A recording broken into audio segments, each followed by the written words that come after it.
ஏன் தோழர் பொண்ணுங்க இப்படி இருக்காங்க? பொண்ணுங்க ரொம்ப பாவம் தோழா.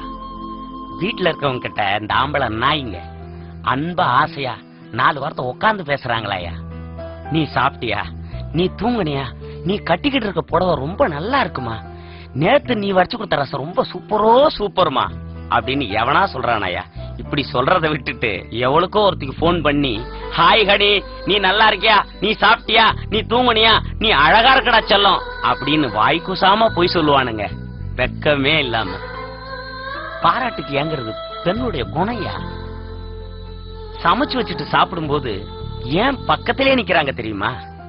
சாப்பிட்டுட்டு நல்லா இருக்குன்னு ஒரே ஒரு வார்த்தை பாராட்ட மாட்டானான்ற ஏக்கம்யா. இப்படி பாராட்டலன்றத புரிஞ்சுக்கிட்ட இந்த மாதிரியான நாய்ங்க அவங்கள தவறா பயன்படுத்துறானுங்கயா.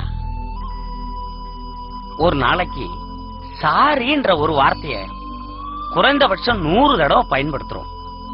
எங்கோ யாரோ முகம் தெரியாத ஒருத்தர்கிட்ட சாரி சொல்ற நீங்க ஏன் பொண்டாட்டிக்கிட்டையும் காதலிக்கிட்டையும் சொல்ல மாட்டீங்க? மேல் சாவலிசம் ஆனாதிக்கும். ஒரு விஷயம் சொல்றேன் தோழர், நம்ம வாழ்க்கையில எங்க யாருகிட்ட எப்படி வேணாலும் ஜெயிச்சிடலாம். ஆனா அன்பான மனைவி கிட்டி, உண்மையான காதலி கிட்டி தோத்து பாருங்கயா, வாழ்க்கை நல்லா இருக்கும். இப்படிப்பட்ட ஒரு வாழ்க்கையை வாழணுங்கிற போதுதான் ஒரு விபத்துல என்னுடைய பொண்டாட்டி பிள்ளைகளை எடுத்து 2 கால்களை இழந்து இங்க கிட்ட அனாதையா கிடக்குறேன்.